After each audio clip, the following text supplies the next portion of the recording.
You're listening to Customer Growth Sessions, presented by Intergrowth, where we talk through strategies to help up-and-coming e-commerce businesses bring in more customers. I'm your host, Pat Ahern. Let's jump in.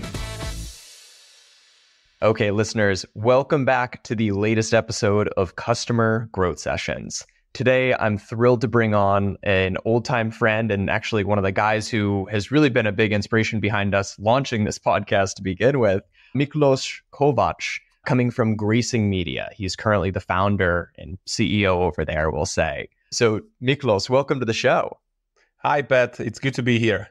It's great to have you. I want to give listeners a little bit of context into kind of this different approach that we'll take with this episode. But first, could you tell us a little about Gracing Media?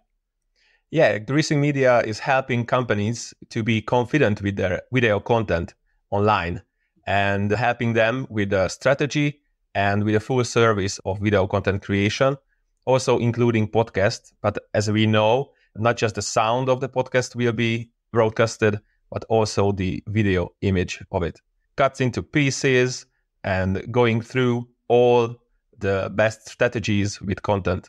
To the listeners, the background that I want to give is Miklós and I met probably a year and a half, maybe 2 years ago. At the time, I was starting to think about building out customer growth sessions for our brand, Intergrowth.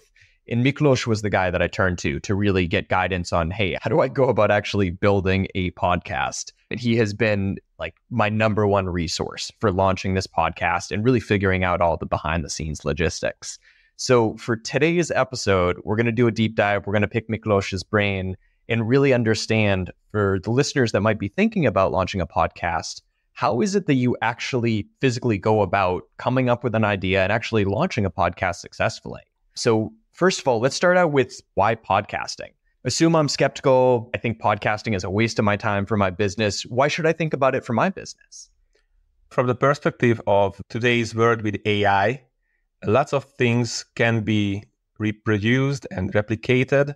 For example, blog posts, for example, also some video images or images for social posts. But the real connection between humans cannot be replaced right now with AI. I know a few podcasts that include that AIs are speaking with themselves and with each other, or there is an AI person that asks questions. But in my point of view, people-to-people connect cannot be replaced with AI. And in the future, it will be increased in value that two humans are speaking with each other and share some thoughts. And we have to just record this conversation, and that's all. In podcasting, in video recording, the magic is in this connection, that if they have this connection or not, or I could be the friend who is sitting next to them or in the same room, and I could be a bit intimate with this topic and listen to what are their thoughts about different topics. So this could be a really intimate stuff that could be helping your company, your self-brand as podcasting, yeah.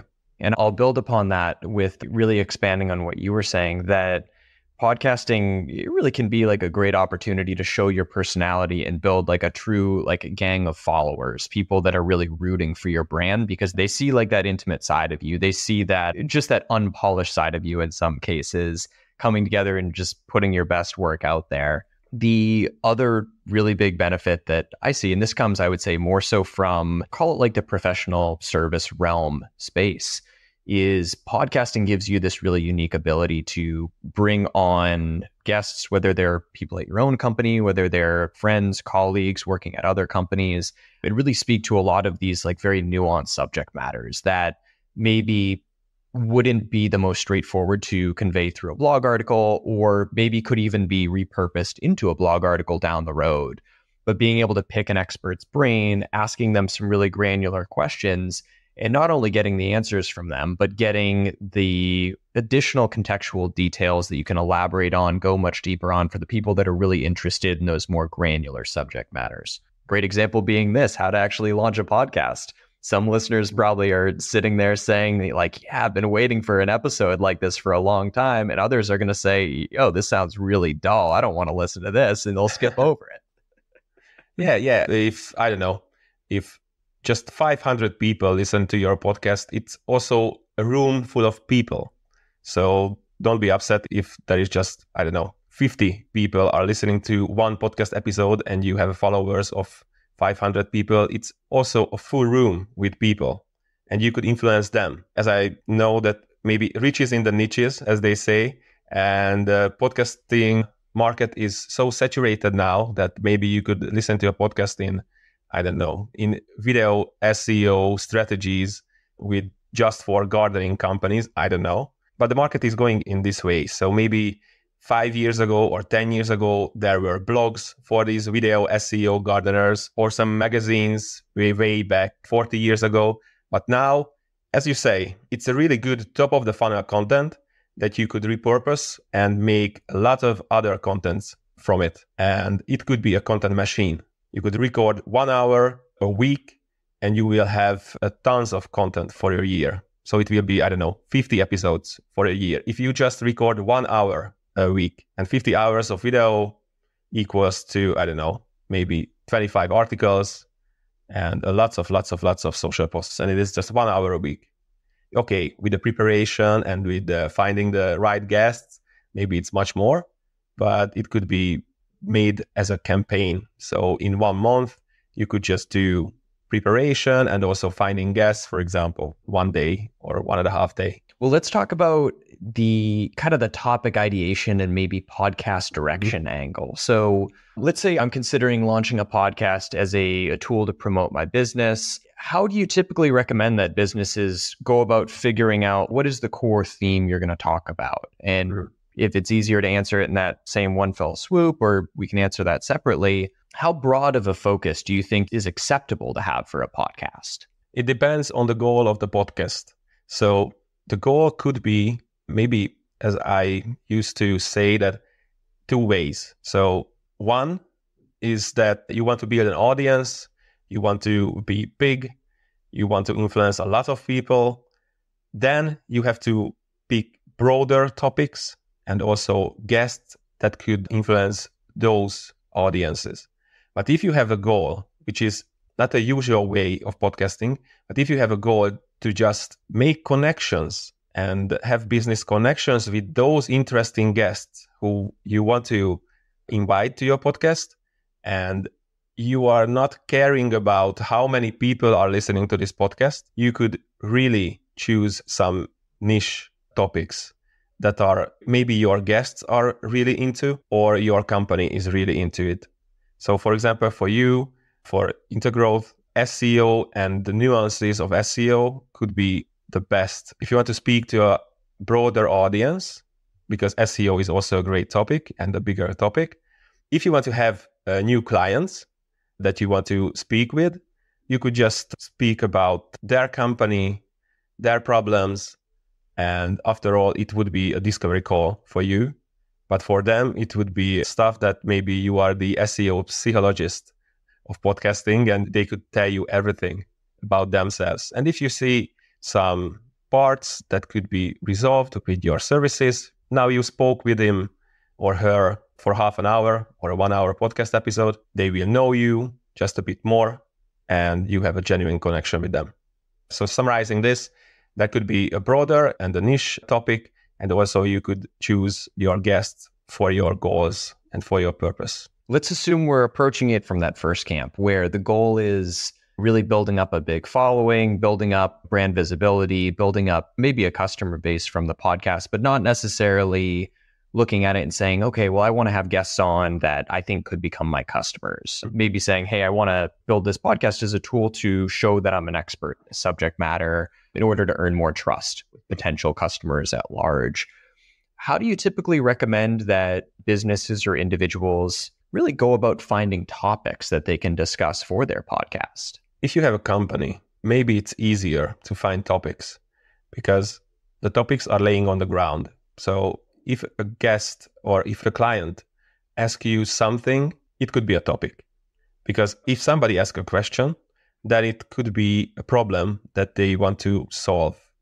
So if you have a customer support, all the questions that are asked by the clients or future clients or past clients, those could be good topics. Second, the relevant news, the relevant hot topics in your industry could be also a great topic. For example, GA4 analytics was a hot topic back in 2023, and all the other AI stuff was and is a great topic.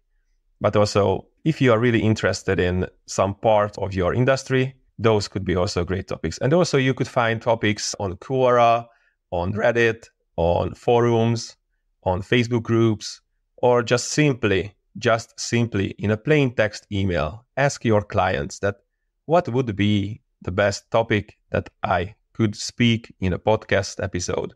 Or do you want to be a guest on a podcast episode because we want to talk about this and this topic? Or do you have any ideas on topics that you are interested in? So this could be, the third one, that ask your customers and ask your clients. Don't just wait that they will ask something about yourself. I love the idea to ask customers and ask clients about it. That's something we haven't tried out yet, but I can imagine that being really good. For us, we work directly with clients. We hop on monthly calls with them. We're talking to them via email or via Slack on a daily basis. And I could see it being so straightforward just to, shoot over a quick email, Slack note, say, hey, so-and-so, do you have any ideas for topics that we could speak to? Or even just almost sitting there like on a reporting call with a notepad, and as really good questions come up from clients saying, oh man, this would make for a really good episode. Let's record about this later on. Yeah. All in all, don't think about podcast just on its own. Because maybe 5 years ago, a podcast could stand alone and could be a standalone product. But now you have to integrate it in your company's processes. So maybe it could help you in sales, in marketing, and in other areas. For example, as I said, that in customer support, you would just collect all these questions and just answer them in one podcast episode, maybe in the 12th, in the 20th, or in every 10 episode. You will have one episode just for hot topics that you are talking about and asking questions from our customer support attendees. And maybe they are listening to this podcast. Maybe they are watching this on your Facebook channel. Maybe they are clicking on it on Instagram Reels. So distribution channels could be wide and wild, as I could say. So you have to distribute your podcast almost on all channels, and with channel specific adjustments. But yes, podcast is not just a standalone product. It has to be integrated in your daily or monthly operation. So I want to spend a minute speaking to what I'm going to broadly call like podcasting gear. So let's say I'm at a stage now, I've come up with say 30 topics that I feel like, oh, these would make for really good podcast episodes. Now I need to get into the logistics behind it. First of all, are there certain microphones that you would recommend, let's say specifically for brands that are not looking to invest, let's say like $3,000 US in like the nicest microphone they can buy? Are there any like really good starter microphones you'd recommend? Yeah, I'm not an affiliate of Rode, but I could say that a Rode Mini NT-USB could be a great choice.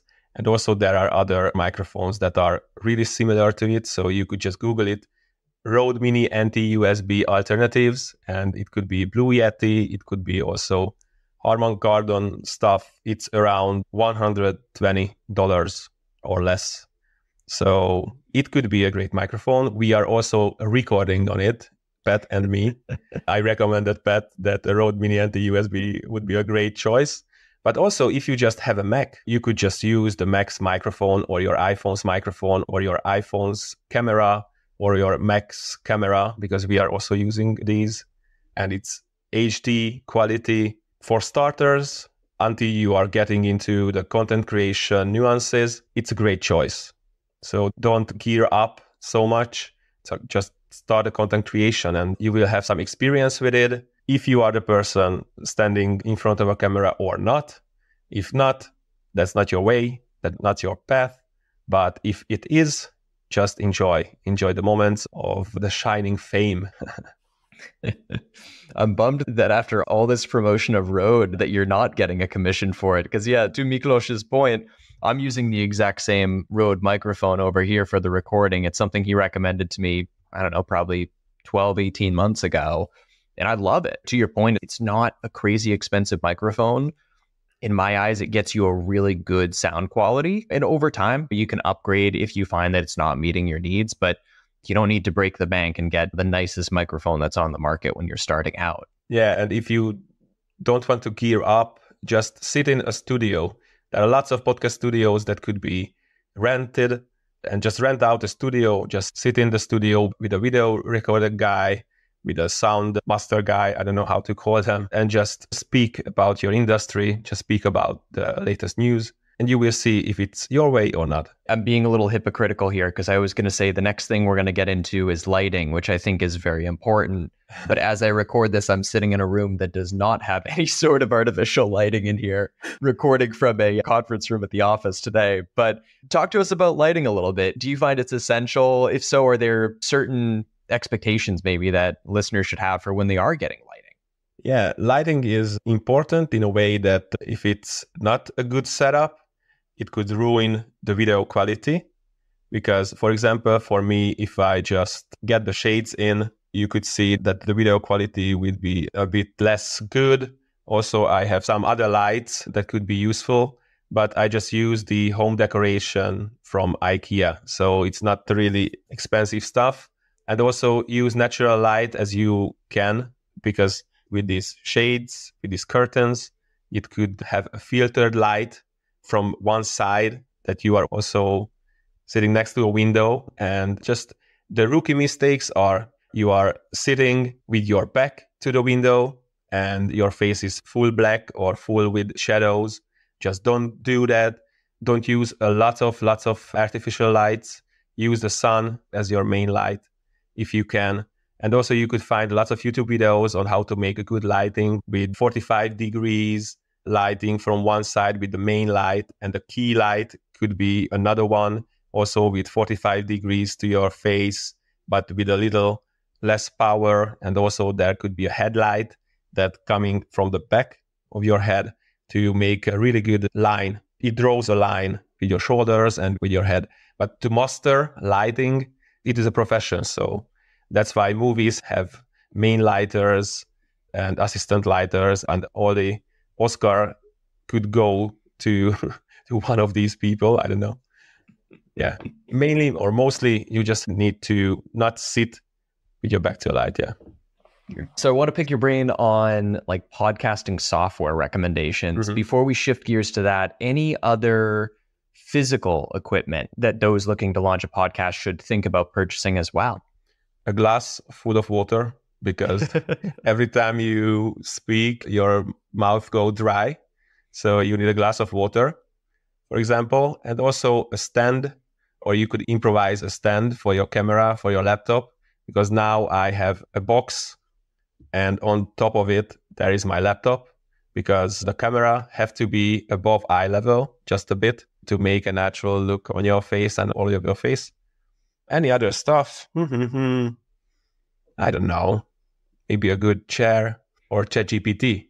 Because if you want to start podcasting, maybe ChatGPT could be a good assistant for you. For example, for promotion. Because if you have the transcript on the other softwares that we will talk about, you could download the transcript. You could easily write a social post with ChatGPT or came up with some ideas or questions with ChatGPT. But beware, because ChatGPT could be so general that it is not so entertaining asking those questions. So for example, for me, when I was a podcast host, I asked ChatGPT for 10 questions. I came up with 5 questions, and in the end, all 5 of my questions. And none of the ChatGPT questions, because in the first 10 minutes, all of these questions were answered by the guest. And you have to maintain your natural curiosity that maybe AI have, but as a human, the natural curiosity over topics or any other questions could overcome these issues with AI. That's something I've been experimenting with to a small degree as well, like the social posts through ChatGPT. So one of the tactics that I've been experimenting with is, in some cases, the transcript from the podcast, or taking like snippets from the podcast, plugging into ChatGPT and giving it additional context to say, let's say for LinkedIn, for example, like, hey, here are a bunch of samples of posts that have gone viral. Copy the formatting, copy the styling of these types of posts. Now take this inputted text and convert it into a short form post on social. My experience is time and time again, what it spits out is formatted and structured in a great manner, but the copy is pretty dull and it's not at all in my brand voice. But that being said, it could be a really good starting point for saying, okay, this was a good way of like narrowing this really robust subject matter into a couple of short sentences. Now, why don't I rewrite this in my own voice? So I've loved it. Yeah, you have to rewrite it. Yeah, you have to rewrite it. Yes. Yeah, if you don't rewrite it, it's pretty obvious to your followers. Let's talk about podcasting software, though. What platforms should I look into if I'm going to start for actually recording? If you don't want to, I don't know, pay a lot, just use Google Meet or any other stuff that you could record all the sessions.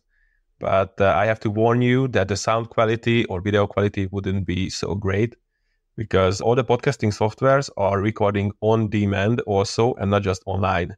And the chances that you lost all your recording due to some online issues are much higher with Zoom, with Meet, and with other softwares that could record. But they are made to just conferences and online chatting. So it's not made for podcasters. For podcasters, you could use Cast and also Riverside.fm. Now we are using Riverside.fm with Pat. I was an affiliate of Riverside. I don't know where is my link. But before I know that there is a referral link, I also recommend that for everybody, this Riverside FM stuff, because it's a testimonial for Riverside. So if Riverside is listening, just use this in your online presence. I don't know. When they started, it started with an on-demand recording, so it could upload it, and it was almost the same as Zoom, but it recorded on demand. But now it could also cancel the echo of your voice. You could also mark clips in it, and it would already make you short clips. You could edit inside Riverside. Yeah, 1 year before it was a nightmare to edit in Riverside, but now it's getting better. Also, there is auto captions, AI voice, lots of things that the Riverside and also they reach out for customers, and they reached out for me also and asked that what product ID do I have, and they made it in 1 or 2 months.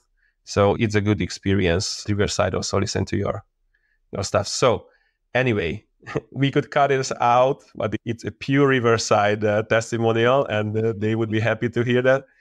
Anyway, Riverside is a good tool for beginners. Also, you could use it for a half price for a year with the Buzzsprout coupon code, as I know. So it will be just $144 and not $288.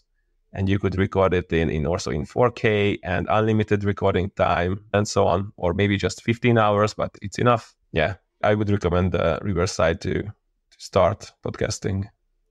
Definitely. And I think you're the one who probably got us started on Riverside, which, as you said, it's the platform we're using for this podcast recording right now. Yeah. And one last thing, you also have the recordings inside Riverside. So you don't have to buy any storage or any other stuff. And you also could share this link with your editor and they could download it. So yeah, the pain in the ass in podcasting is, where do I keep storaging my content?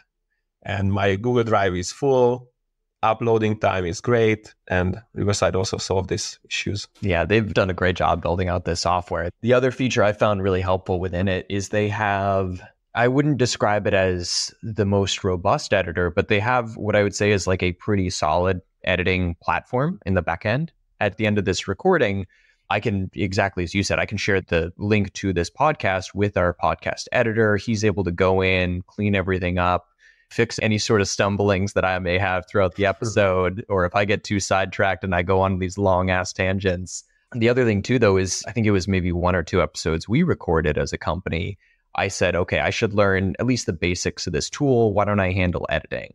Very quickly realized like I should hand this to a professional, but I was able to at least, I would say, do a half decent job with the editing with zero podcast editing training. So they do a good job of making it, I would say, pretty straightforward to work with.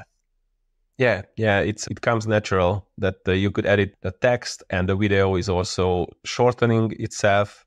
Also, these magic clip stuff, yeah, AI will decide which part was interesting, and they just cut it out. So if you don't want to, I don't know, use your brain on content creation, it could made you an easy job. Yeah. But you also could find editors in Central Eastern Europe or in Asia for, I don't know, for $30 or $12 per hour, and they could do a decent job for you. I wanted to ask you about what I'll call podcast hosting, because for the first 2 to 3 episodes that we recorded for this podcast, I had no idea that podcast hosting was a thing. So I was manually taking every episode and like manually uploading it to every major podcast platform. And then our editor had said, is a more straightforward way to do this. We could set up a podcast hosting account, but would love if you could tell us a little about that and maybe any brands you recommend for hosting. Yeah, I used Spotify for podcasters. It's a great tool to distribute all the podcasting channels. So on Apple Podcast, on Google, on Spotify, and maybe on other platforms, yeah. And the other element I'll add in, so we're currently using a platform called Podbean, Podbean, for our podcast hosting. I would say it's definitely not the most robust platform, but it has a lot of great functionality. It makes it really straightforward to upload everything to one place, and then from there handles a lot of the legwork of distributing to these other platforms. That's, I would say, the second recommendation I'll add in. Yeah, Podbean is also good. Yeah, or Podbean alternatives, and you will see lots of alternatives. Let's talk a little about the editing side of things. Let's even say hypothetically here, you and I wrap up this podcast today. What, in your eyes, are some of the core stages that go into actually editing the podcast before it's ready to go live?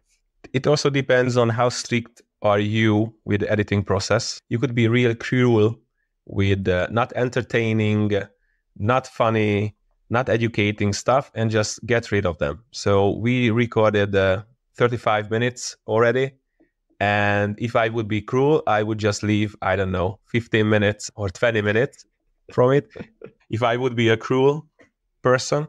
And also ums and pauses could be edited out, but not so cruelly, because it would make it so much artificial if every every pause would be edited out. And if you want to make it natural, just hit the record button and just cut out the first, 1 minute. And if you hit the record button again, so stop recording, just cut the last part of it, the last 1 minute part of it, and just publish the episode. Because if somebody is listening to it, they will listen to it. If not, they are not. So if you want to be natural and want to build your band, do not edit a lot, in my opinion. Yeah. But if you want to be really professional and really, really, really, really into it, that everybody would listen to it, you have to be a bit cruel. That if it is boring, if the other person like me now, speaking straightforward for 5 minutes, you just cut it out. Because if it's not conversational, maybe a lot of people will pass out like, I don't know what they are talking about. I'm tired. I love it. Now listeners have the perfect reference point. They can see just how cruel we are. Does it end up being a 20-minute recording at that point? Does it end up being a 15-minute recording? Oh, yeah, I said 35 minutes because now they could see that we recorded already 35 minutes, and at the end it will be just 5 minutes. If you are into podcasting and you have already published, 10 or 5 or 13 episodes, you could see where did they quit your episode. So you could see if this question was good, if this answer was good, and you could see from the curve of the listeners that if the episode was good or not. And you could easily manage to change your questioning style, to change what's valuable in those episodes. Now, what's your take on, let's say, like the intro and outro effects? Some brands maybe will have like a little bit of, and if listeners, if you're curious, like go back to the very beginning of this episode, listen for the first 30 seconds. We have a pre-recorded track that'll pop in before the interview starts. Same thing if you listen maybe to the last like 30 seconds, 45 seconds, we have a little outro track as well. But there's a lot of different ways you could style those. You could say, hey, we're just going to have a little bit of intro music and then we're going to start the recording from there. You could almost have like a pre-recorded introduction that you do separately after the podcast. What's your take on it? How would you recommend that brands decide which of those approaches is right for them for the intro and outro? I will say a mistake that I made when I made my D2C Grow podcast, that I recorded the intros in a bulk after, 10 episodes or 20 episodes, and almost didn't remember what the podcast was about and I couldn't download the transcripts, and I have to came up with or almost listen to all of the podcast again to came up with the intro, to came up with this 30 seconds of interesting stuff. So for the first 20 episodes, I did it like that. And afterwards, I said that, okay, I have to stop this. I have to make the intro right after the talk, right after the conversation, because afterwards, I will not remember the nuances and the feeling that the podcast gave me. So for example, for now, I would recommend you, Pat, that after we hang up, just say those intros or something like that. I just spoke with Miklós about podcasting and stuff, and it was great. Yeah, I assume it was great. But and gave tips about these 3 things, and you could listen to it right now, and that's all. But as you say that there are other schools that could be used, that just a little intro, little outro for all the podcast episodes. For example, I don't know, Intergrowth is going wild with SEO topics. Listen to it now. And the outro could be like, listen to the next episode with this expert, listen to the episode with this expert, and just cut out some just interesting parts from the podcast with your editor. Just say to the editor that cut out 30 minutes of tips for the beginning of the podcast. And that's all. From my mistake, do not do it in bulk. Do it after each episode, and it would be better. We don't go nearly that in depth for our episodes. And, listeners can listen to the intro and outro and they'll hear like, it's just the same pre-recorded section at the beginning. I introduced Miklós from there. We have the same outro that'll come into play after we say our farewells for the recording. But I really like that approach of saying, hey, at the end of the podcast, record that short little blurb, that's maybe 30 seconds that says, hey, here were the big things that we spoke about today. The other thing that I'll add in there as well is, at the very least, jot down a couple notes for what really stood out to you from the podcast. That's something I find to be really helpful when I'm going and sharing it on social, because I would say we've done quite a few recordings in the month of June, and we're going to be spacing them out over the course of the summer. So this episode, it may go live 2 months later. I talk to Mickey all the time, but I may not remember the exact details that we spoke about on this particular recording. So being able to look at that bulleted list of 5 bullet points, 10 bullet points is going to be so helpful for you to reference down the road. Yeah. So with the tools that you need, maybe you need a pen and a paper just to take some notes when you're recording, or just use your laptop to just type in some bullet points. That could be really useful for the editor also. I did it like that maybe I timestamped all the questions that when I asked it, and does it need to be edited out or not? If you are editing your own episode, you will maybe puke from your sound or the guest sound voice. But yeah, I would recommend to outsource this editing stuff. But you also need to say what they need to edit out or what they don't edit out. Also, listen to a lot of podcasts, and what is good for you, what you fancy, is what you could make. Just copy it and don't be shameful to steal from the best. So if you have a favorite podcast episode or podcast channel, just learn from them and listen to a lot of podcasts, and you will be a better host. And maybe you could use some other communication tools. For example, random questions just popped up. I just asked AI, and at the half of the episode, or when you see that a lot of people are quitting the podcast episode, you could insert an entertaining stuff, and they will listen maybe 5 minutes more. And along those lines, this is a tactic I stole from another podcast host who I appeared on their podcast. Maybe it was a month and a half ago. He just asked some like very thought-provoking, just like fun, lighthearted questions at the very beginning. In particular, he asked me the question, is a hot dog a sandwich? And we sat there and like cracked up and spoke about it for 10 minutes before the recording. I would say for about half of podcasts, I've started asking guests that question like towards the beginning, just to like set the mood, to say like, hey, you're an expert in this subject matter, but we want to have some fun here. And it's so funny hearing people think through this question and just hearing their response. So Mickey, what do you think? Is a hot dog a sandwich? Could be. But in my opinion, if you put sausage in a sandwich with this particular shape as a sausage in the hot dog, it wouldn't be a sandwich. And also the sandwich needs to be opened in every way. It has to be cut all the way through and not just standing in like a kebab or some kind of stuff. Well, last thing I wanted to get into today, I want to talk a little about like promotion and distribution of podcasts. Let's say that you've recorded your first, say, 5 podcast episodes, you've edited them, you're getting ready to publish them, but you're going to publish one of the episodes, let's say a week from now. What advice would you give to listeners about how to go about either preemptively promoting the episode or just promoting it after it's actually gone live? If you already edited 5 episodes, I would say that first you need to get them in order, which is the most entertaining and which is the least entertaining, and just publish it in a bulk in the podcast feeds. Because if you just have 1 episode, the trust is much lower than if you have already 5 episodes. And you will have 5 episodes if you want to start podcasting. Just publish it. You will see if they are listening or not. You could test it out if you just shoot it out and just publish it on the platforms.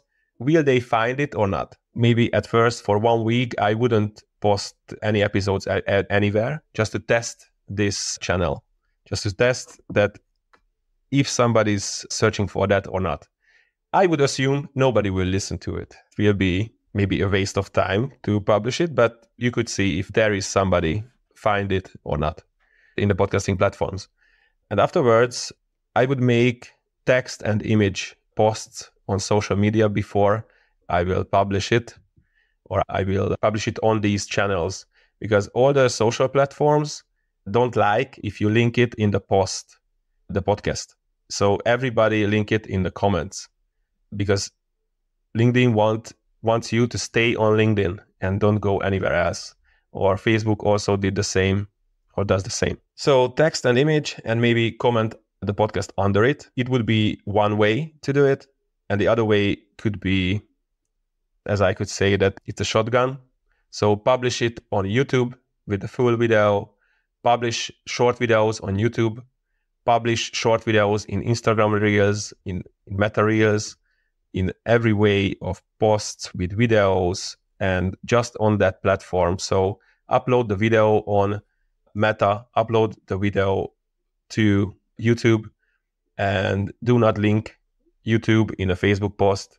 Do not link any other stuff. So it will be hard to follow all the metrics, but it is the most effective way to reach a bigger audience, to just post it everywhere, every time. So you could easily get the feeling that which posts are good and which posts are not good, maybe from the timing, from the reactions, from the comments.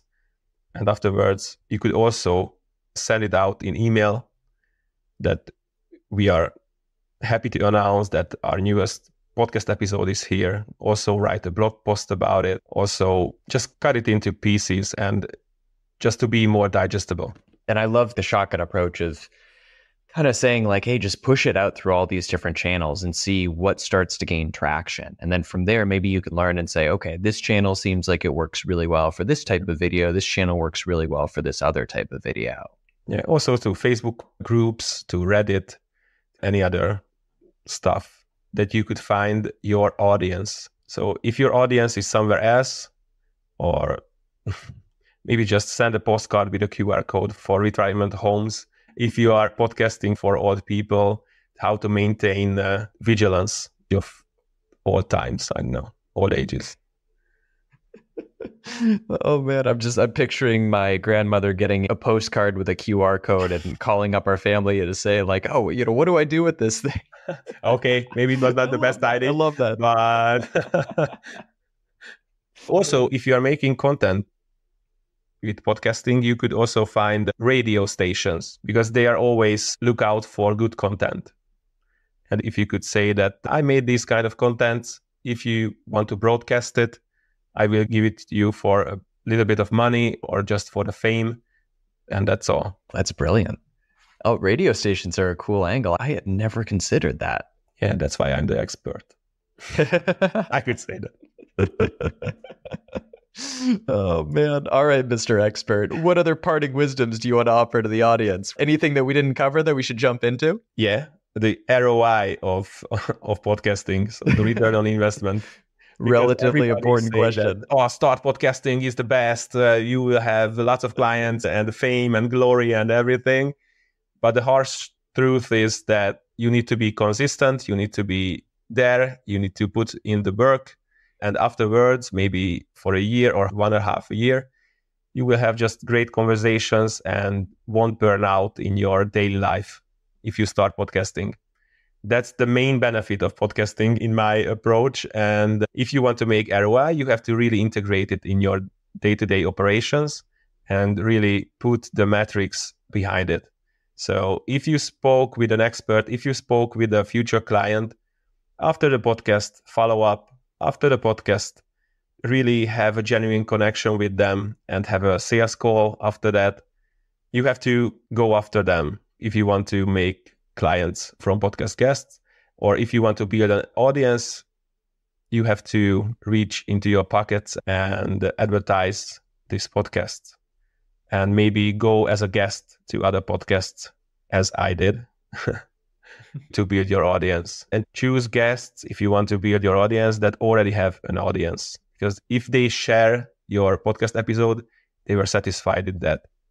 So these 3 are the best advices: that be consistent, don't give up, and choose guests that could build your audience. Any general benchmark that you think is good in terms of maybe like number of episodes to release before you can really make a fair assessment of whether it's a good use of your time and budget to keep on podcasting? As I know, a podcast that reaches 50 episodes will also reach 100. So if you are consistent, that you keep up the work and reach 50 episodes, you will have 100 episodes also, and going through and going with that. And also it's a number 50, but if you have 50 listeners to your podcast, you're on a good way, on the right way to maintain this kind of stuff. And of course, if there are increasing numbers, it's the best. Well, all right, Miklós. So this was amazing. For listeners that want to either learn more about recording their insights, let's say broadly, what's the best way for them to get in touch with you or learn more about the resources you have to share? They could reach me via LinkedIn. So I'm there, Miklós Kovács. There are not big amount of people on LinkedIn that called like me and also with this pretty face. And also they could send me an email at Miklós, Miklos, @gracing.media. So this email address is open. I have a no unread email policy. So I read all my emails, going through all the emails, not just spam emails, but I'm happy to help anybody who wants to start with podcasting or content creation online. And I could help with my experiences and the mistakes that I made, that you don't have to make these mistakes. That, as I know, you have also these 5 points of what to look out for if I study podcast episode. We could also send these to them. Definitely. And so listeners, 2 other things. So 1, we'll share notes in the show notes about like Miklós's contact info and all that. 2, I'll back that up. When I had reached out to Miklós, probably a year ago, to just pick his brain about like, hey, how do I go about starting this podcast? What mistakes am I probably going to make that I should try to avoid? I think if I remember correctly, he hit me rapid fire in like the course of 15 minutes with, hey, make sure you do this. I would recommend not doing this. Don't do this. Do this. And to this day, whenever I get ready to record one of the episodes, I have all of his insights like in my show notes ready to go so I can reference them with ease. So can't recommend speaking to him highly enough. But Miklós, thank you for coming on. Everyone, this is Miklós Kovács coming from Gracing Media. Miklós, this was a blast. Thank you for coming on today. It was a blast, for sure.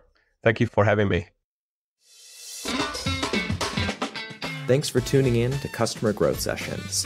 If you found it helpful, subscribe and give us a review. It helps us to grow the show. Looking for more SEO guidance on how to grow your business? Contact us at intergrowth.com/estimator or email me directly. You can reach me at pat@intergrowth.com.